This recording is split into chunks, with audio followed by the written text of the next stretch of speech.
Hello everyone, आप सभी को स्वागत है हमारे यूट्यूब चैनल में।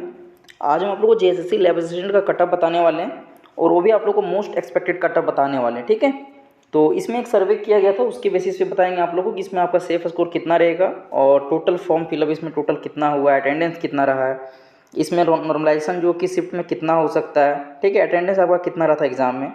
तो इन तीनों सब्जेक्ट का आपको एकदम एक्सप्लेनेशन करेंगे कंप्लीट डिटेल्स वे में। ठीक है, तो आप लोग वीडियो को लास्ट तक देखिए और अभी तक हमारे चैनल को सब्सक्राइब नहीं किया तो सब्सक्राइब करके बेल आइकन प्रेस कर लीजिए ताकि आपको आने वाले हर वीडियो का नोटिफिकेशन मिल सके। चलिए वीडियो को स्टार्ट करते हैं। देखिए फ्रेंड्स, आप लोग का जो एग्ज़ाम है 27 तारीख से लेकर टोटल 12 तारीख तक आपका एग्ज़ाम हुआ। ठीक है, टोटल आपका 17 शिफ्ट में आपका एग्ज़ाम हुआ है। ठीक है, और ऑलमोस्ट इसमें लगभग जो आपका फॉर्म फिलअप हुआ था ऑलमोस्ट 50,000 समथिंग हुआ था। लेकिन ठीक है, तो अभी मान के चलिए कि 50,000 बच्चों ने आपका फॉर्म भरा था। ठीक है, यानी कि एग्ज़ाम दिया उन्होंने। तो इसमें मान के चलिए कि लगभग इसमें जो सबसे ज़्यादा जो सेंटर इसमें क्रिएट किया गया था रांची में क्रिएट किया गया था। ठीक है, जो कि टोटल आपका 23 सेंटर इसमें बनाया गया था और हर एक सेंटर में लगभग 120 130 ऐसे बच्चे लगभग शिफ्ट में थे और हर एक सेंटर में। ठीक है, तो ऐसा कैलकुलेट कर लीजिए कि आपका जो 17 शिफ्ट जो 23 शिफ्ट जो हुआ था उसमें लगभग अगर आप कैलकुलेट करेंगे उसको, जब 120 या 130 से उसको मल्टीप्लाई जब करेंगे तो ऑलमोस्ट लगभग आपको 50,000 प्लस ही स्टूडेंट इसमें आपका अटेंडेंस जो रहेगा। लेकिन फिर भी मान के चलिए कि उसमें अगर कुछ बच्चे जो एग्ज़ाम नहीं दिए होंगे तो भी आपका लगभग 40,000 तो मान के चलिए कि आपका जो एग्ज़ाम तो दिया ही होगा। ठीक है, तो इसमें जो सबसे ज़्यादा जो कैंडिडेट था आपका फिजिक्स का था। ठीक है, उसके बाद बायोलॉजी का था, उसके बाद थर्ड में आपका केमिस्ट्री का था। और इसमें ऑलमोस्ट जो स्टूडेंट थे वो फर्स्ट प्रेफरेंस को एग्ज़ाम दे रहे हैं, सेकंड और थर्ड को बहुत लोग इग्नोर कर रहे हैं, एग्ज़ाम देने नहीं जा रहे हैं। ठीक है, तो ऐसा मान के चलिए कि जो सबसे ज़्यादा जो अटेंडेंस अभी फ़िलहाल है वो फिजिक्स का ही है और सेकंड में आपका बायोलॉजी का और थर्ड में आपका केमिस्ट्री का है। ठीक है, तो सबसे ज़्यादा जो अगर हाई कटअप जाएगा वो फिजिक्स का ही जाएगा। ठीक है, क्योंकि जाहिर सी बात है अगर जो कटअप जो होता है वो बहुत सारे फैक्टर पे डिपेंड करता है कि आपका नंबर ऑफ़ वैकेंसीज़ कितनी है और उसमें जो आपका नंबर ऑफ़ जो अटेंडेंस है उसमें उस शिफ्ट में कितना है और कैंडिडेट कितना है। तो इन सारे फैक्टर्स पे भी डिपेंड करती है कि अगर स्टूडेंट बढ़ जाएगा तो उसमें कटअप भी आपका थोड़ा सा डिपेंड मतलब हाई हो जाएगा। क्योंकि जाहिर सी बात है अगर आपका कटअप अगर एक सेकेंड फ्रेंड्स यहाँ पे थोड़ा और फ्रेंड्स एक आप लोग का मेजर डाउट था कि जैसे बहुत लोग पूछ रहे थे कि सर जैसे प्रेफरेंस 1 है, जैसे कि मेरा मान लेते हैं कि फिजिक्स है। ठीक है, और फिजिक्स में जो नंबर है मेरा प्रेफरेंस 2 में जैसे मान लेते हैं कि आपका बायो है, तो जैसे प्रेफरेंस सेकंड जो है उसमें अगर ज़्यादा नंबर आ गया प्रेफरेंस 1 से तो क्या मेरा उसमें सिलेक्शन होगा? बिल्कुल होगा। ठीक है, इसीलिए तो आपसे फॉर्म ये फिलअप करवाया गया था ताकि प्रेफरेंस में अगर आपका सेकंड वाला प्रेफरेंस में अगर ज़्यादा नंबर हो जाए तो उसमें भी आपका सिलेक्शन हो जाएगा। ठीक है, तो आप लोग को प्रेफरेंस जो सेकंड थर्ड पेपर जो था वो सब आपको देने का काम था। बहुत लोग जो छोड़े हैं, गलती आप लोगों को नहीं करने का काम था। ठीक है, तो चलिए आप कटअप आप लोगों को बताते हैं। सबसे पहले फॉर्म तो आपको बता ही दिए आपको कितना फिलअप हुआ है। ठीक है, तो चलिए कटअप पे आते हैं। चलिए फ्रेंड्स, सबसे पहले केमिस्ट्री से स्टार्ट करते हैं। ठीक है, उसके बाद फिजिक्स और बायो का भी आपको बताएंगे।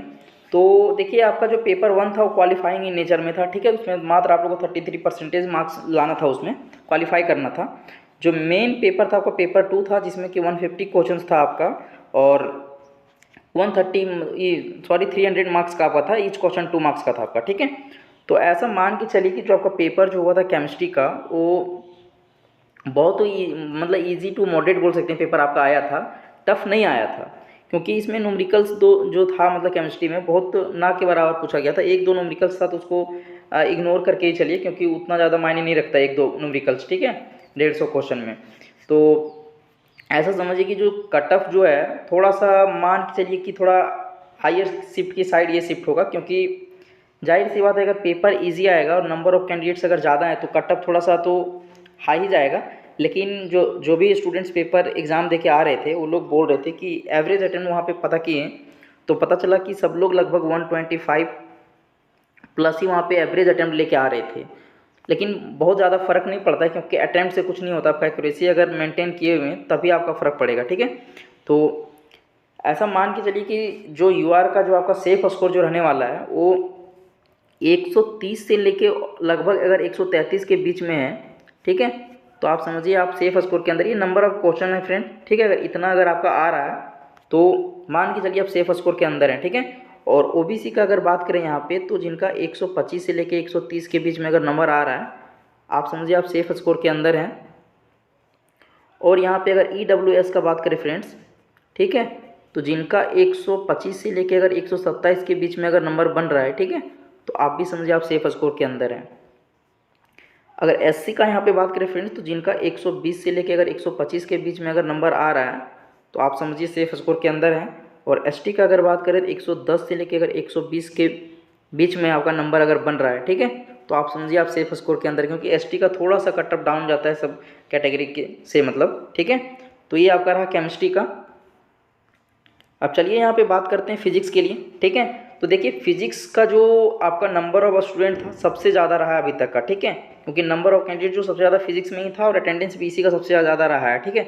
तो जाहिर सी बात है इसका देखिए कट ऑफ थोड़ा सा हाई जाएगा फिजिक्स का, क्योंकि जो मैक्सिमम नंबर ऑफ जो स्टूडेंट का जो पेपर प्रेफरेंस 1 था वो फिजिक्स ही था, तो जिसकी वजह से इसका कट ऑफ थोड़ा सा हाई जा सकता है, ठीक है। और इसमें बहुत ज़्यादा पेपर मतलब हार्ड नहीं आया था, ईजी टू मॉडरेट ही बोल सकते हैं आप। तो थोड़ा सा इसका कट ऑफ लगभग अप्रॉक्स नहीं जाएगा, लेकिन मान के चलिए अगर आपका जो जनरल कैटेगरी के लिए अगर, तो अगर 130 से लेकर अगर 136 के आसपास अगर इतना नंबर, अगर इस नंबर ऑफ क्वेश्चन अगर आपका सही होगा, ठीक है, मान के चलिए इतना, तो आप समझिए आप सेफ स्कोर के अंदर है, ठीक है। ओबीसी का अगर यहाँ पे बात करें तो अगर इनका भी अगर 130 से लेके अगर 134 के आसपास है, इतना अगर नंबर ऑफ क्वेश्चन अगर अटैम्प्ट लिए विद एक्यूरेसी, तो आप भी समझिए सेफ स्कोर के अंदर हैं, ठीक है।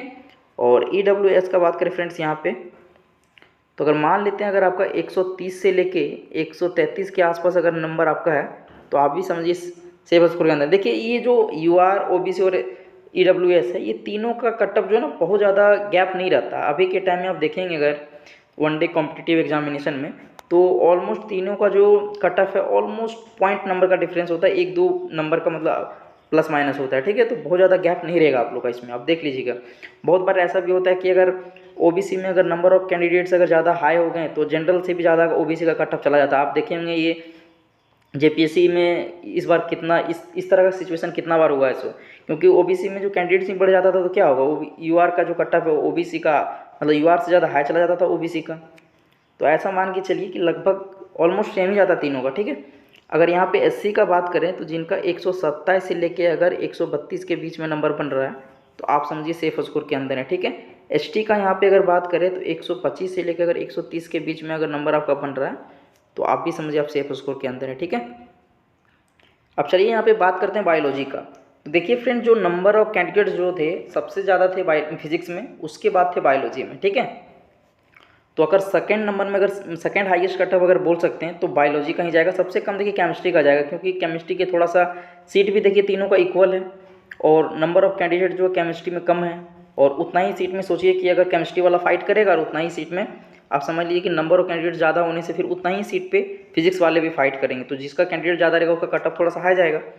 तो ऐसा मान के चलिए कि बायोलॉजी का ऑलमोस्ट लगभग उतना ही कटअप जाने वाला जितना फिजिक्स का जाएगा, ठीक है। तो जनरल कैटेगरी का यहाँ पे बात करें तो ये भी लगभग अगर 127 से लेके 132 के बीच में जिनका नंबर है, ठीक है, ये आप समझिए सेफ स्कोर के अंदर है। और ओबीसी का यहाँ पे बात करें तो लगभग 127 से लेके अगर 130 के बीच में अगर नंबर बन रहा है तो आप समझिए सेफ स्कोर के अंदर है, ठीक है। और यहाँ ईडब्ल्यूएस कैटेगरी का बात करें फ्रेंड्स, तो जिनका अगर 125 से लेके 128 के बीच में अगर मार्क्स बन रहा है, समझे आप भी समझिए आप सेफ स्कोर के अंदर हैं।